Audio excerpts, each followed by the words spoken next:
Crush രചന നീലാംബരി, അവതരണം ഷാഹുൽ മലയിൽ, editing Faisal C M ഊഞ്ഞേരി. വിശ്വനാഥനെ ഐസിയുവിലേക്ക് പ്രവേശിച്ചു കഴിഞ്ഞിരുന്നു. ഗവൺമെന്റ് മെഡിക്കൽ കോളേജിലെ സീനിയർ സർജനായിരുന്നു അദ്ദേഹത്തെ പരിശോധിച്ചിരുന്നത്. ഏകയും രാധാമണി മാത്രമാണ് ഡോക്ടറുടെ ക്യാബിനിൽ കയറിയത്. ബാക്കിയുള്ളവരൊക്കെ പുറത്ത് കാത്തു നിന്നു. നോക്കൂട്ടി, വിശ്വനാഥനോട് അയാളുടെ ആരോഗ്യസ്ഥിതിയെക്കുറിച്ച് ഓൾറെഡി ഞാൻ വിശദമായിട്ട് പറഞ്ഞു കൊടുത്തിരുന്ന ലിവർ സീറോസിസ് ലാസ്റ്റ് സ്റ്റേജ് പേഷ്യൻ്റാണ് മിസ്റ്റർ വിശ്വനാഥൻ. ഇമ്മീഡിയറ്റ് ആയിട്ട് ലിവർ ട്രാൻസ്പ്ലാന്റേഷൻ ചെയ്യേണ്ടി വരും. അല്പം വൈകിയാണെങ്കിലും രോഗവിവരം എല്ലാവരും അറിഞ്ഞതാണ്. എങ്കിൽ പോലും ലിവർ ട്രാൻസ്പ്ലാന്റേഷൻ എന്ന് കേട്ടതും രാധാമണിയെ പോലെ തന്നെ ഏകയൊന്നും ഞെട്ടിയിരുന്നു. രാധാമണി ഞെട്ടാൻ കാരണം വിശ്വനാഥൻ രക്ഷപ്പെടാൻ ഇങ്ങനൊരു ഓപ്ഷൻ ഉണ്ടല്ലോ എന്ന് ഓർത്താണെങ്കിൽ ഏക ഞെട്ടിയത് ആ സർജറി എങ്ങനെ നടത്തും എന്ന് ഓർത്തിട്ടായിരുന്നു. അങ്ങനെ ചെയ്ത് എൻ്റെ ഭർത്താവ് മരിക്കാതെ രക്ഷപ്പെടൂ ഡോക്ടറെ? എത്ര മനസ്സടക്കി നിന്നിട്ടും രാധാമണിക്ക് ചോദിക്കാതിരിക്കാൻ കഴിഞ്ഞില്ല.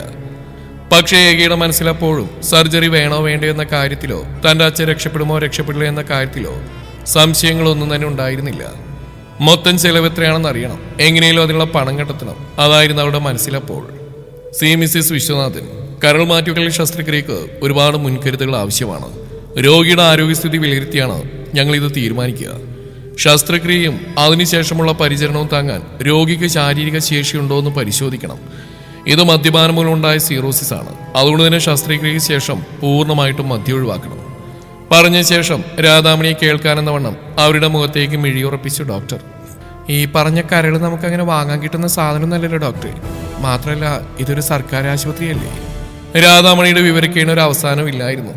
പറഞ്ഞത് വിവരക്കേടാണെങ്കിലും അവരെന്താണ് ഉദ്ദേശിച്ചതെന്ന് ഡോക്ടർക്ക് മനസ്സിലായിരുന്നു. ഒരു ഡോണർ കിട്ടുക എന്നുള്ളത് ഇക്കാലത്ത് വളരെ എളുപ്പമാണ്. കുറഞ്ഞത് 10 ലക്ഷം രൂപയെങ്കിലും നിങ്ങൾ കരുതി വെക്കണം. എന്തിനായാലും പെട്ടെന്ന് തീരുമാനമെടുത്തിരിക്കണം. പണം ഞാൻ എങ്ങനെയും അറേഞ്ച് ചെയ്യാം ഡോക്ടർ. എൻ്റെ അച്ഛയുടെ അവസ്ഥ ഞാൻ മനസ്സിലാക്കുന്നു. എങ്കിൽ പോലും ഞാൻ അല്പം സാവകാശം ചോദിച്ചാൽ എൻ്റെ അച്ഛയുടെ ജീവനൊരു ആപത്ത് സംഭവിക്കില്ലെന്ന് ഡോക്ടർക്ക് ഉറപ്പ് പറയാൻ സാധിക്കുമോ? ഏകയുടെ മുഖത്തേക്ക് അദ്ദേഹം അരിവോടെ നോക്കി. തൻ്റെ മകളോളം പ്രായമുള്ളൊരു പെൺകുട്ടി സ്വന്തം അച്ഛൻ്റെ ജീവന് വേണ്ടി അപേക്ഷിക്കുകയാണെന്ന് തോന്നിപ്പോയി അദ്ദേഹത്തിന്. ഒരു ഡോക്ടർ എന്ന നിലക്ക് എനിക്ക് ചെയ്യാൻ കഴിയുന്നത് ട്രിപ്സ് ട്രീറ്റ്മെന്റിലൂടെയോ സ്റ്റെം സെൽ തെറാപ്പിയിലൂടെയോ കോംപ്ലിക്കേഷൻസ് ഒഴിവാക്കുക എന്നത് മാത്രമാണ്. ഇത് രോഗം പൂർണ്ണമായി മാറ്റിയില്ലെങ്കിലും കരളിന്റെ പ്രവർത്തനം മെച്ചപ്പെടുത്താനും രോഗപുരോഗതി കുറക്കാനും സഹായിച്ചേക്കും. അതിശീഘ്രം മുന്നോട്ട് കുതിക്കുന്ന സമയത്തിനു മുമ്പിൽ നിശ്ചലയായി ഹോസ്പിറ്റൽ വരാന്തയിൽ ഇനി എന്തെന്നറിയാതെ ഇരുളിലേക്ക് കണ്ണു നട്ട് നിൽക്കുമ്പോൾ ഏകയ്ക്കൊരു താങ്ങായി വിവേക് മാത്രം ഒപ്പമുണ്ടായിരുന്നു. 10 ലക്ഷം എന്ന് കേട്ടപ്പോഴേ പകുതി ബോധം പോയ രാധാമണിയെ ചുറ്റിപ്പറ്റി നിന്നു വിദ്യയും ഐഷുവും. ഇതിനോടകം തന്നെ കാര്യവിവരങ്ങൾ പുരുഷോത്തമനെ വിളിച്ചറിയിക്കാൻ അവർ മറന്നില്ല. ഓഹോ, അപ്പൊ നമ്മൾ കരുതിയ പോലെ തന്നെയാണ് കാര്യങ്ങളുടെ കിടപ്പ്. ആ പെണ്ണിനെ തേടിയെത്തിയല്ലോ വർമ്മ കുടുംബം. ഏതായാലും അവളെല്ലാം അറിയുമ്പോൾ അങ്ങനെ കിടപ്പിലായി നന്നായി. തൽക്കാലം ഒരു കാര്യം മാത്രം ശ്രദ്ധിച്ചോ നീ. ആ പെണ്ണ് വീടിന് ആധാരം പണയപ്പെടുത്തി ലോണോ മറ്റോ എടുക്കുന്നുണ്ടെങ്കിൽ അതങ്ങ് തടഞ്ഞേക്കണം. പുരുഷോത്തമൻ ഫോണിലൂടെ രാധാമണിക്ക് ബുദ്ധി ഉപദേശിച്ചു കൊടുത്തു. അങ്ങനെ എടുക്കാനുള്ള സാധ്യതയില്ല പുരുഷേട്ടാ. കാരണം പണം പെട്ടെന്ന് കിട്ടണം, എങ്കിലേ ഓപ്പറേഷൻ നടക്കത്തുള്ളൂ. ലോണിന് അപേക്ഷിച്ച കാലതാമസം എടുക്കില്ലേ? ഒരുപാടൊന്നും എടുക്കില്ലേടി, ഏറിയ ഒരാഴ്ച.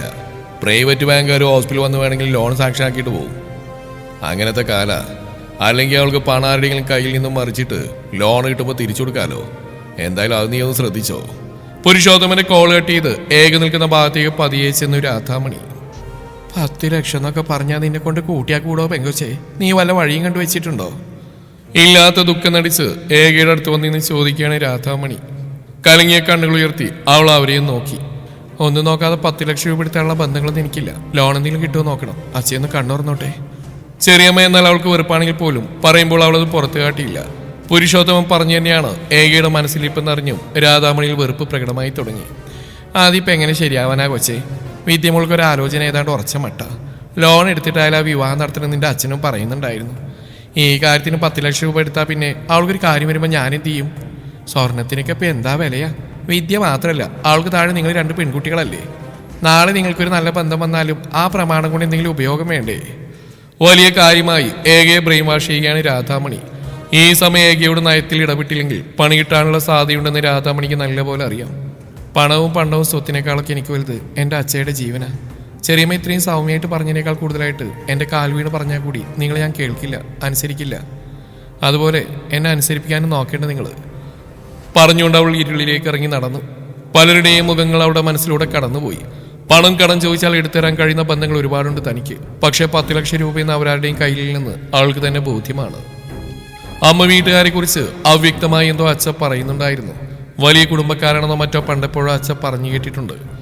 തന്നെ തേടിയെത്തിയവർ ആര് തന്നെയായാലും അച്ഛയേക്കാൾ വലുതായി ഈ ലോകത്തിൽ മറ്റൊന്നും തനിക്കിപ്പോ ഇല്ല.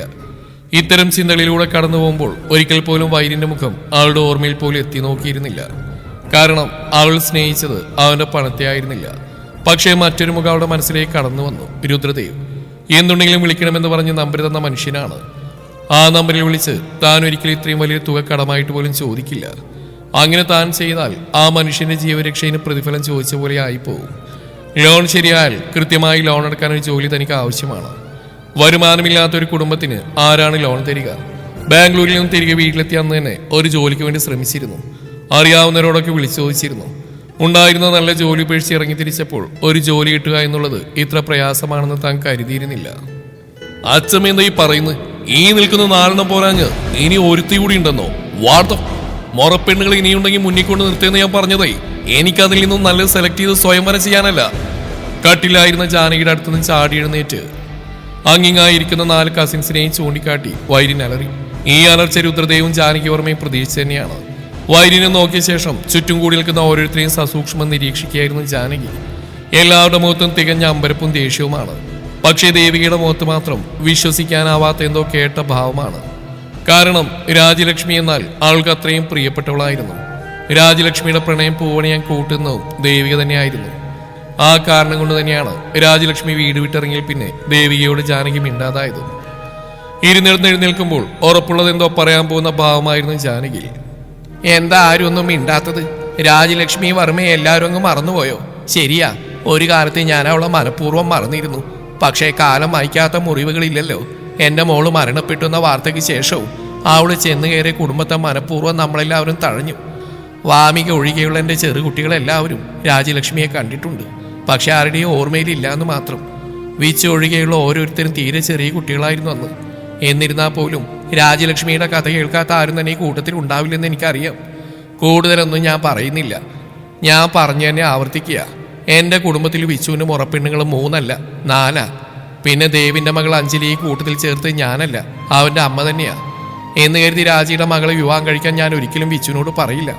അവൻ ആരെ വിവാഹം കഴിക്കണമെന്ന് അവൻ തന്നെ തീരുമാനിക്കട്ടെ. വൈരിന് തല പെരുത്തു കയറി.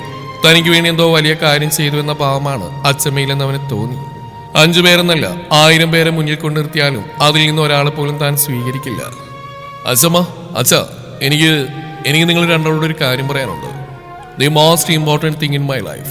So everyone except you two must leave this room. വൈരിന്റെ പറച്ചിൽ കേട്ട് ഏറ്റവും കൂടുതൽ ഞെട്ടിച്ച ദേവികയാണ്. പുറത്തു പോകേണ്ടവരുടെ കൂട്ടിൽ താനുണ്ടെന്നുള്ള അവരെ വേദനിപ്പിച്ചു. തന്നെ ഒഴിവാക്കി തന്റെ മകൻ എന്താവും അവന്റെ അച്ഛനോടും അച്ഛമ്മയോടും മാത്രമായി പറയാനുണ്ടാവുക? ഒരുപക്ഷെ അഞ്ജലി വിവാഹം കഴിക്കണമെന്ന് താൻ നിർബന്ധിച്ചിരുന്നുണ്ടാവുമോ? അവന്റെ ലൈഫിലെ ഏറ്റവും ഇമ്പോർട്ടൻ്റ് ആയിട്ടുള്ള കാര്യം കേൾക്കുന്നതിൽ നിന്നും അവൻ തന്നെ ഒഴിവാക്കിയിട്ടുണ്ടാവുക. വേഗത്തിൽ ആദ്യം പുറത്തേക്ക് പോയത് ദേവി തന്നെയായിരുന്നു. അവരുടെ ആ പ്രവൃത്തി വൈനിൽ വല്ലാത്ത വിഷമമുണ്ടാക്കി. എങ്കിലും ഉള്ളുകൊണ്ട് തന്നെ അമ്മയോട് അവൻ ഒരുപാട് തവണ മാപ്പ് പറഞ്ഞു. ദേവിക്ക് ഇറങ്ങിപ്പോയ വഴിയെ പ്രതീക്ഷ അസ്തമിച്ചപ്പോൾ നോക്കിയിരുന്നു അഞ്ജലിയും രേവതിയും.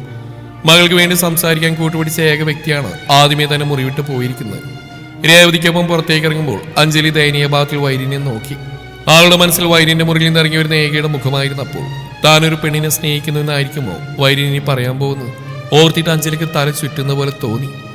രാധിക ചുരിദാർ ഷോളിന്റെ തലപ്പ് വായിൽ തിരികെ അല്പ ഉച്ചത്തിൽ തന്നെ തേങ്ങിക്കരഞ്ഞു. പത്മയും രാജഗോപാലും രാധികയെ സമാധാനിപ്പിക്കുമെന്നും നാടകീയ അഭിനയം കാഴ്ചവെച്ചുകൊണ്ടാണ് പുറത്തേക്ക് പോയത്. അവർക്ക് പുറമെ ബാക്കിയുള്ളവരും പുറത്തേക്ക് ഇറങ്ങുമ്പോൾ വാക്കിലേക്ക് വിരൽ ചൂണ്ടി ഉറക്കെ ചിരിച്ചുപോയി വാമിക. അയ്യോ, കൊറേ ഓസ്കാറുകളില്ലേ ആ പോകുന്നത്. വാമികയുടെ കൊലച്ചിരി കഴിഞ്ഞ് തിരിഞ്ഞു നോക്കുമ്പോൾ കാണുന്നത് മുന്നിൽ വന്ന് ഇന്ന് തുറച്ചു നോക്കുന്ന വൈരിനെയാണ്. ഹായ് ഏട്ടൻ, ഞാൻ പോണ്ടേ? നിക്കണ്ടേ? ഇറങ്ങിപ്പോടി! ആളെ പിടിച്ചെടുത്ത് പുറത്തേക്ക് എറിഞ്ഞോട് വാതിലടച്ച് കുറ്റിയിട്ട് വൈരി. വാമിക നേരെ പോയി വീണ് ഡേവിഡിന്റെ മുമ്പിലാണ്. അവളെ നോക്കി മുഖം തിരിച്ചിരുന്നു ഡേവിഡ്. ഓ, സാറ് ആദ്യമേ പുറത്തിയാടിയതാണല്ലോ. ക്ലൈമാക്സ് ഒരു ഗെറ്റ് ഔട്ട് ചെയ്യാണെന്ന് അറിഞ്ഞിരുന്നെങ്കിൽ ഞാൻ എപ്പോഴേ പുറത്തേക്ക് ചാടിയാനേ. ക്യൂരിയോസിറ്റി അല്പം കൂടിപ്പോയി, അതകത്തിന്ന്. അതെ, അകത്ത് കിടക്കുന്ന എന്താണെന്ന് ദേവിക്ക് അറിയോ? അറിയാനായിട്ട് ഒരു സമാധാനം ഇല്ലേ? നീ ഒന്ന് പോയി നോക്കിയിട്ട് വരൂ. അവൻ്റെ അടുത്ത് പോയി നിന്ന് സോപ്പിട്ട് പതപ്പിക്കുകയാണ് വാമിക. അപ്പോഴും മൈൻഡ് ചെയ്യാതെ പുറകിൽ കയ്യും കെട്ടി നോക്കി നിൽക്കുന്നവനെ മുഖം കൂർപ്പിച്ചോ നോക്കിയ ശേഷം തന്റെ മുറി ലക്ഷ്യമാക്കി അവളും നടന്നു. അച്ഛമ്മ, ഐ മീൻ ലവ്. ഇരുവരെയും മാറി മാറി നോക്കിക്കൊണ്ട് മനസ്സിലുള്ള ഉറപ്പോടെ പറഞ്ഞു വൈരി. എന്താ നീ പറഞ്ഞു? അതിശയഭാവത്തിൽ വൈരിനെ നോക്കിക്കൊണ്ട് ജാനകി ചോദിച്ചു പോയി. കേട്ട വാർത്തയിൽ ഞെട്ടുമ്പോൾ കൂടിയും അവൻ പറഞ്ഞ് തങ്ങളുടെ കുടുംബത്തിലെ ഏതെങ്കിലും ഒരു പെൺകുട്ടിയെ ഉദ്ദേശിച്ചാവണമേ എന്ന് അവർ പ്രാർത്ഥിച്ചു. അച്ഛമ്മ, എനിക്കൊരു കുട്ടിയെ ഇഷ്ടമാണ്. അവൾക്ക് എന്നെയും. അത് അച്ഛമ്മയുടെ ചെറു കുട്ടികളിൽ ആരുമല്ല, അഞ്ജലിയുമല്ല. എൻ്റെ പെണ്ണിൻ്റെ സ്ഥാനത്ത് എനിക്ക് അവളെ മറ്റൊരു പെൺകുട്ടിയെ കാണാൻ കഴിയില്ല. ഇപ്പൊ ഇവിടുന്ന് വിഷമിച്ച് ഇറങ്ങിപ്പോയ 4 പെൺകുട്ടികളെ ഓർത്ത് എനിക്കൊരു റിഗ്രറ്റും തോന്നിയിട്ടില്ല. ബിക്കോസ് ഒരു നോട്ടം കൊണ്ടുപോലും ഞാൻ അവർക്ക് പ്രതീക്ഷ കൊടുത്തിട്ടില്ല. വാർദ്ധക്യവും ശാരീരിക അസ്വസ്ഥവും മറന്നുകൊണ്ട് കട്ടിലിൽ നിന്ന് അല്പം വേഗത്തിൽ തന്നെ എഴുന്നേറ്റുന്നു ജാനകി. നീ എന്ത് തോന്നിയാസാ വിച്ചൂട്ടെ ഈ പറയുന്നേ? നിനക്കുള്ള പെണ്ണ് കുടുംബം തന്നെ ഉള്ളപ്പോ പുറത്തുനിന്ന് ഒരുത്തിയെ കെട്ടി ഇവിടെ കൊണ്ടുവരേണ്ട എന്ത് കാര്യമുള്ളത്? എന്റെ കൊക്കിന് ജീവനുള്ളപ്പോ ഞാൻ അതിന് സമ്മതിക്കില്ല. വലിയ സിനിമാ നടനൊക്കെയാണെന്ന് വെച്ച് വീട്ടിൽ മുതിർന്നവരെ ധിക്കരിക്കുകയാണോ വേണ്ടത്? രുദ്ര, നീ എന്താ ഒന്നും മിണ്ടാത്തെ? ഇവൻ പറയുന്നത് നീ കേൾക്കുന്നില്ലേ? വൈരിന് ഇത്രയൊക്കെ പറഞ്ഞിട്ടും ഒരമ്പരപ്പില്ലാതെ ഡ്രസ്സിൽ ചാരിക്കുന്ന രുദ്രതയെ നോക്കി ജാനകി ചോദിച്ചു. അറിയാം, ഇങ്ങനെ ഒരു ആവശ്യവും പറഞ്ഞ് എന്റെ മുമ്പിൽ വരുന്ന എനിക്കറിയായിരുന്നു വൈരി. അതാ മറ്റേ കുട്ടിയല്ലേ, പണ്ടെപ്പോഴോ നിനക്ക് മെസ്സേജ് അയച്ചുകൊണ്ടിരുന്ന പെൺകുട്ടി. ആ പെൺകുട്ടി തന്നെയല്ലേ ബാംഗ്ലൂരിലെ പബ്ബിൽ വെച്ച് പ്രശ്നം ഉണ്ടാക്കിയതും ദേവികയും കുട്ടികളും സഞ്ചരിച്ചിരുന്ന വാഹനത്തിന് നേരെ ഉണ്ടായ ആക്രമണത്തിൽ നിന്ന് അവരെ രക്ഷിച്ചതും. രാഘവേന്ദ്ര എന്ന ഗുണ്ടയുടെ വായിൽ നിന്ന് വീണ വിവരങ്ങൾ വെച്ച് നീ അവളെ തിരിച്ചറിഞ്ഞെന്നുള്ള വിവരം ഡേവിഡ് എന്നോട് അന്ന് തന്നെ പറഞ്ഞിരുന്നു. ഇത്തവണ ഞെട്ടിയത് വൈരിനായിരുന്നു. ജാനകിയും തെല്ലെന്ന് അമ്പരന്നു. വർഷങ്ങൾക്ക് മുമ്പ് നടന്ന ഏകയെ സംബന്ധിക്കുന്ന കാര്യങ്ങളൊന്നും തന്റെ അച്ഛൻ മറന്നിട്ടില്ലെന്ന് അവന് മനസ്സിലായി. നോക്ക് വൈരി, അതൊന്നും നടക്കില്ല. അറിഞ്ഞോ അറിയാതെയോ അവൾ ഒരുപാട് ഉപകാരം നമ്മുടെ കുടുംബത്തിന് വേണ്ടി ചെയ്തു പോയി. അതുകൊണ്ട് മാത്രമാണ് ഞാൻ അവളെ കാണാൻ ശ്രമിക്കാത്തത്. ഇല്ലെങ്കിൽ ഈ രുദ്രവർമ്മയുമായിട്ടൊരു മീറ്റിംഗ് എന്നേ അവൾക്ക് ഉണ്ടായേനെ. അവൾ ചെയ്തെന്ന ഉപകാരങ്ങൾക്ക് പകരമായിട്ട് അവൾക്ക് എന്തു വേണമെങ്കിലും നമുക്ക് ചെയ്തു കൊടുക്കാം. എത്ര പണം വേണമെങ്കിലും അവൾക്ക് എന്നോട് ആവശ്യപ്പെടാം. പകരം നിന്നോട് അവൾക്ക് തോന്നിയ പ്രണയം അതുപേക്ഷിച്ച് നിന്നിൽ നിന്ന് അവൾ എന്നേക്കുമായിട്ട് അകന്നു പോകണം. അല്ല, പോയിരിക്കണം. കാര്യങ്ങൾ ആ പെൺകുട്ടിയെ നീ പറഞ്ഞ് മനസ്സിലാക്കുന്നോ അതോ ഞാനായിട്ട് ഇറങ്ങിത്തിരിക്കണം? രണ്ടായാലും ഞാൻ ഓക്കെയാ. 5 പെൺകുട്ടികൾ നിന്റെ മുമ്പിലുണ്ട്. അതിൽ ഇന്നയാളെ മാത്രമേ വിവാഹം കഴിക്കാൻ പാടുള്ളൂ എന്ന് ഞാൻ ഒരിക്കലും നിന്നോട് ആവശ്യപ്പെട്ടിട്ടില്ല, ആവശ്യപ്പെടുകയുമില്ല. 5 പേരിൽ നിന്ന് ഒരാളെ നിനക്ക് തന്നെ ചൂസ് ചെയ്യാം. നിന്റെ വിവാഹശേഷം എന്റെ പേരുള്ള എല്ലാ സ്വത്തുക്കളും നിന്റെയും വാമിയുടെയും നിന്റെ ഭാര്യയുടെയും പേരിൽ ഞാൻ എഴുതി വെക്കും. ഇനി ഈ കാര്യത്തെക്കുറിച്ച് ഒരു ചർച്ച ഈ വീട്ടിൽ വേണ്ട. ഇതെന്റെ അവസാനത്തെ തീരുമാന.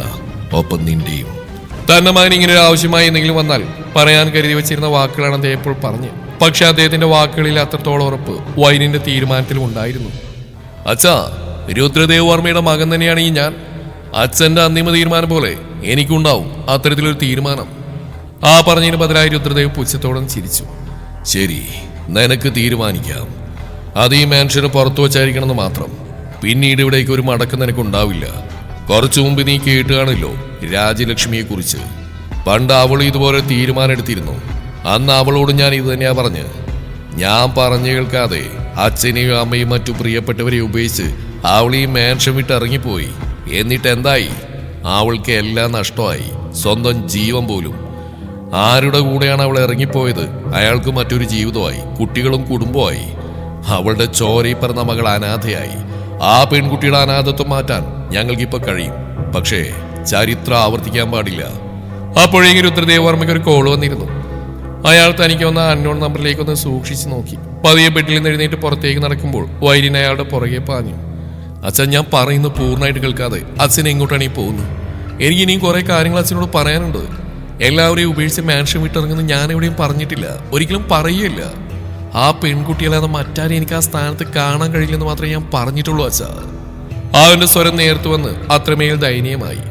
വൈരിൻ, നിനക്ക് ആവശ്യമെങ്കിൽ സമയം ഇനി എടുക്കാം. ആ പെൺകുട്ടിയെ കാര്യങ്ങൾ പറഞ്ഞ് മനസ്സിലാക്കി പിന്തിരിപ്പിക്കാൻ എടുക്കുന്ന സമയം മാത്രം. പറഞ്ഞ ശേഷം തനിക്ക് വന്ന കോൾ അറ്റൻഡ് ചെയ്ത ഫോൺ ചെവിയോട് ചേർത്ത് രുദ്രദേവ് വർമ്മ 1-2 നിമിഷത്തെ നിശബ്ദതയ്ക്ക് ശേഷം അദ്ദേഹത്തിന്റെ മുഖമിരുന്നു അതിശയത്തിൽ തന്നെ ഫോണുമായി പുറത്തേക്ക് ഇറങ്ങുന്നു നോക്കി നിന്നു ജാനകി വർമ്മയും വൈരിനും. തന്റെ മനസ്സിലുള്ള പൂർണ്ണമായും പറയാൻ അനുവദിക്കാത്ത തന്റെ അച്ഛന്റെ ഫോണിലേക്ക് ഒരു വില്ലനെ പോലെ കടന്നു വന്ന കോളിനോട് പോലും വൈരിന് ആ നിമിഷം ദേഷ്യം തോന്നി. ആ ദേഷ്യത്തോടെ തന്നെ ജാനകിയെ തുറിച്ചു നോക്കി മുറി വിട്ടിറങ്ങി തന്റെ റൂം ലക്ഷ്യമാക്കി അവൻ നടന്നു. വാശിയോടെ തന്നെ കാറിന്റെ കീമെടുത്ത് പുറത്തേക്ക് പായുന്നവനെ ഉറ്റു നോക്കിക്കൊണ്ട് വർമ്മ ഫാമിലി ഹാളിൽ തന്നെ ഉണ്ടായിരുന്നു. ദേഷ്യത്തിൽ ഇറങ്ങി പോകുന്ന വൈരിന് പിന്നാലെ പാഞ്ഞു ഡേവിഡ്. ഡേവിഡിന് അറിയാമായിരുന്നു വൈരിൻ പോകുന്ന അവന്റെ തന്നെ ഫ്ലാറ്റിലേക്കാണെന്ന്. ആഹാ, ആരാ ഇത്? സുഖാണോ കുട്ടി? ഒരു കാര്യം പറഞ്ഞ അനുസരണ തീരല്ലേ കുട്ടിക്ക്? വീടെത്തുമ്പോ എന്നെ വിളിച്ചുകൊണ്ട് തന്നെ പറഞ്ഞിട്ടല്ലേ ഞാനൊന്ന് മയങ്ങിയത്. അപ്പോഴേക്കും എന്നെ നോക്കിക്കോളാം എന്റെ തന്നെ ബോഡി ഗാർഡിനോട് പറഞ്ഞിട്ട് നീ കടന്നു കളഞ്ഞല്ലേ. ഒരു ചിരിയോടെയാണ് രുദ്രദേവ് വർമ്മ ഫോണിലൂടെ ഏകയോട് അങ്ങനെ പറഞ്ഞത്. തനിക്ക് അത്രയും പ്രിയപ്പെട്ട എന്തോ കണ്ടിട്ടിയ സന്തോഷമായിരുന്നു അദ്ദേഹത്തിനപ്പോൾ. ഏകയുടെ ചുടികളിലും ഒരു വരണ്ട പുഞ്ചിരി വിരിഞ്ഞു. അത് അന്നേരം അങ്കിൾ നല്ല ഉറക്കായിരുന്നല്ലോ, അതാ ഞാൻ പോയത്. സുഖാണ് അങ്കിളുടെ? ഇപ്പോ ഹെൽത്തൊക്കെ ഓക്കെയാണോ? വളരെ പതിഞ്ഞ സ്വരത്തിലാണ് അവൾ ചോദിച്ചത്. അതിപ്പോഴാണോ ചോദിക്കുന്നത്? മുന്നും പിന്നും നോക്കാതെ ഒരാളെ രക്ഷിച്ചാൽ മാത്രം പോരാ, പിന്നീടുള്ള അയാളുടെ അവസ്ഥ കൂടി അന്വേഷിക്കാനുള്ള മനസ്സ് വേണം. മണിക്കൂറുകളായി ഞാൻ ഈ കോള് പ്രതീക്ഷിക്കാൻ തുടങ്ങിയിട്ട്. ഒന്ന് വിളിച്ച് അന്വേഷിക്കാനുള്ള മര്യാദ ഇപ്പോഴാണ് തോന്നിയത്. വാക്കുകളിൽ പരിഭവം നിറക്കാനൊക്കെ താൻ എന്ത് പഠിച്ചു എന്ന് ചിന്തിക്കാതിരുന്നില്ല രുദ്രദേവ്. അത്രയ്ക്ക് അടുപ്പവും സ്വാതന്ത്ര്യവും തോന്നുന്നുണ്ട് തനിക്ക് ഈ കുട്ടിയോട്. മറുതരക്കൽ വാക്കുകൾ കിട്ടാതെ അവൾ പരിങ്ങി. കാരണം സുഖവിവരം അന്വേഷിക്കാനല്ല താനിപ്പോൾ വിളിച്ചെന്ന ബോധ്യം അവൾക്കുണ്ട്. എങ്ങനെയാണ് ഈ അവസരത്തിൽ ഒരു ജോലി ചോദിക്കുക? അതിരിക്കട്ടെ, എന്താ ഈ രാത്രിയിൽ? ഈ സമയം എന്തായാലും എന്റെ സുഖവിവരം അന്വേഷിക്കാൻ വിളിച്ചല്ലെന്ന് എനിക്കറിയാം. പറഞ്ഞോളെ, എന്തെങ്കിലും പ്രശ്നമുണ്ടോ? താനിപ്പോൾ ചിന്തിച്ചു കൂട്ടിയ കാര്യങ്ങൾ തന്നെയാണ് അപ്പുറത്തും ചോദിക്കുന്നത്. അതും കൂടി ആയപ്പോൾ എത്ര ശ്രമിച്ചിട്ടും തടയാൻ കഴിയാതെ അവളുടെ കണ്ണുകൾ പെയ്തു. തൊണ്ടക്കുഴിയോളം വന്ന തേങ്ങൽ പുറത്തേക്ക് കടക്കാൻ അനുവദിക്കാതെ ഇടം കൈയാൽ ശക്തിയായി വായ പൊത്തിപ്പിടിച്ചു പോയി ഏക. ഞാൻ വെറുതെ ചോദിച്ചാ, ഈ സമയം എന്നല്ല, എന്നെ വിളിക്കാൻ എനിക്കൊരു സമയം നോക്കേണ്ട ആവശ്യമില്ല കുട്ടി. വെളുപ്പുകാലെന്നോ പാതിരാത്രിയൊന്നോ നീ നോക്കണ്ട. എപ്പോ വേണമെങ്കിലും നിനക്ക് എന്നെ വിളിക്കാം. അതിരിക്കട്ടെ, അച്ഛനെങ്ങനെയുണ്ട്? നാട്ടിൽ തന്നെ ജോലിയൊക്കെ റെഡിയായോ? ഒന്ന് കരയാനോ ചിന്തിക്കാനുള്ള സമയം പോലും അദ്ദേഹം അവൾക്ക് കൊടുത്തിരുന്നില്ല. ഇല്ല, ജോലി ആയിട്ടില്ല. അച്ഛക്ക് സുഖമില്ല, ഹോസ്പിറ്റലില്ല. ഞാൻ പിന്നെ വിളിക്കാം. പെട്ടെന്ന് ഹോസ്പിറ്റലിൽ ഒറ്റയ്ക്ക് ഞാൻ ഓരോന്നോർത്ത് വിളിച്ചു പോയതാ. കരച്ചിലിന്റെ ചീളുകൾ പുറത്തേക്ക് കേൾക്കാതിരിക്കാൻ അവൾ കഠിനമായി പരിശ്രമിച്ചു. പക്ഷേ തൊണ്ടയിൽ കുടുങ്ങിക്കിടന്ന വിതുമ്പിൽ ഓരോ വാക്കിനെയും തടഞ്ഞു നിർത്തുകയായിരുന്നു. എന്തെങ്കിലും പറയാൻ ശ്രമിക്കുമ്പോഴെല്ലാം ചുണ്ടുകൾ വിറച്ചു. വാക്കുകൾ കിട്ടാതെ അവൾ ഉഴറി. ഫോണിന്റെ മറുതലയിലിരുന്ന് ആ പതറിയ ശ്വാസം അടക്കി പിടിച്ച കരച്ചിലും കേട്ട നിമിഷം തന്നെ രുദ്രദേവ് വർമ്മയുടെ മുഖമൊന്ന് കൂർത്തു. അവൾ അനുഭവിക്കുന്ന നിസ്സഹായതയും ഒപ്പം കൊത്തിപ്പെറുക്കി സംസാരിക്കുന്നവരുടെ വിതുമ്പലുകളും അയാൾ മനക്കണ്ണിൽ വ്യക്തമായി കണ്ടതുപോലെ പലതരം ചിന്തകൾ അയാളുടെ ഉള്ളിലൂടെ കടന്നുപോയി. തുടരും ഈ കഥയുടെ ബാക്കി ഭാഗം നാളെ ഇതേ സമയം.